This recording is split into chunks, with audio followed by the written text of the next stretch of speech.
కూరగాయలను కట్ చేయడంలో number one మా మనోడు. ఎందుకంటే కూరగాయలకి ఎక్కడ దెబ్బ తగులుతుందని చెప్పి నిదానంగా కోస్తున్నాడు చూడు. ఎందుకు అంత నిదానంగా కోస్తున్నా, ఫాస్ట్ గా కట్ చేయరా అంటే కట్ చేయడం కూడా ఒక ఆర్ట్ అని అంటున్నాడు. సరేలే ఒకడు ఏదో కట్ చేస్తున్నాడు పానీలు అనుకుంటే ఇంకొకటి చూడండి ఎలా నిద్రపోతున్నాడు. బయట వర్షం చూడండి ఎలా పడుతుందో. ఈ వర్షం పడటం వల్లే మనోళ్ళకి వేడి వేడికి ఏదైనా కర్రీ చేసుకుని తినాలనిపించి ఈ కష్టాలు పడుతున్నారు. బ్యాచిలర్ లైఫ్ లో ఫుడ్ కష్టాలు అంటే ఎలా ఉంటాయి ఈ వీడియో పూర్తిగా చూస్తే మీకే అర్థమైపోతుంది. ఎందుకంటే ఇక్కడ ప్రతి ఒక్కరు చెఫే, కానీ ప్రాబ్లం ఏంటంటే ఎవరికి చేత కాదు. కానీ ట్రై చేసే ప్రతి ఒక్కరు మన దృష్టిలో మాత్రం చెఫే మామ. ఎందుకంటే వాడు చేసిన ఫుడ్ బాగున్నా బాగలేకపోయినా కంపల్సరీ తినాల్సింది వాడే తినాలనే రూల్ ఏం లేదు మామ. మనం కూడా తినాల్సిందే. ఎందుకంటే మన బ్యాచులర్ లైఫ్ కష్టాలు మనకు తెలిసిందే కదా, అదొక సెంటిమెంట్. బాగున్నా బాగలేకపోయినా తినాల్సిందే. ఒక పక్క రైస్ రెడీ అయిపోయింది, ఇంకో పక్క మార్నింగ్ చేసిన మక్కురోని అలానే ఉండిపోయింది. ఇంకా తెలిసిందేగా అలానే ఉండిపోవడానికి కారణం ఏంటి, బాగోలేదని అర్థం. చూడండి మా కాడ మినీ గ్యాస్ స్టవ్ ఉంది, ఇంకా అన్ని ఐటమ్స్ ఉన్నాయి, కానీ మా కాడ బాగా వంట చేసి చెఫ్ లేడు. ఎప్పుడో స్టార్ట్ చేశాడు, ఇంకా కాలేదు కూరగాయలు కట్ చేయడం. ఇంకా కర్రీ అయితే ప్రిపేర్ చేస్తున్నాం అనమాట.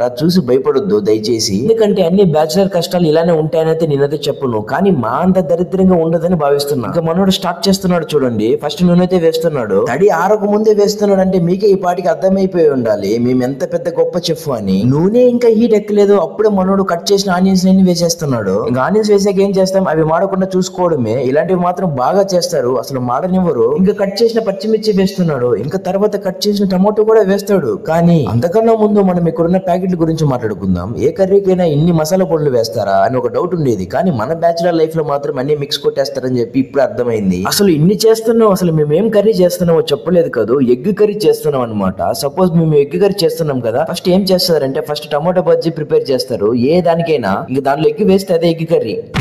ఇంకా టమోటా కర్రీ అయ్యేంత వరకు మనోడు తిప్పుతూనే ఉంటాడు అనమాట.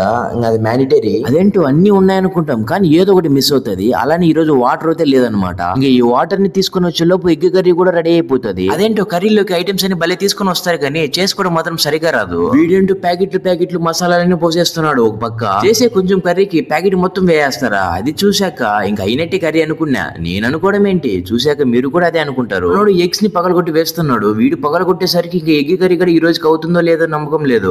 ఎగ్స్ ని పగలగొట్టి వేసేటప్పుడు అనుకున్నా ఈ కర్రీ పైన అయిపోయిందిరా అని. మరి మామూలుగా మనకి రానప్పుడు నార్మల్ గా బాయిల్ చేసుకుని వేసుకుని ఉంటే బాగుండేది. లేదు అంటే ఎలాగో టమాటో కర్రీ చేశారు కదా, ఇంక ఎగ్స్ ని సెపరేట్ గా బాయిల్ చేసుకుని తింటే సరిపోతుంది కదా. మనం ప్రొఫెషనల్ కదా, వాటిని ఏదైనా కొత్తగా చేయాలని ఆత్రం అనమాట మనకి. దాన్ని చూస్తేనే అర్థమైపోయి ఉంటది ఎలా చేసుకోవాలన్న కర్రీ ఎలా అయిపోయింది అని. చెప్పా కదా, ఎలా ఉన్నా దానికి ఖచ్చితంగా తినాల్సిందే మనము.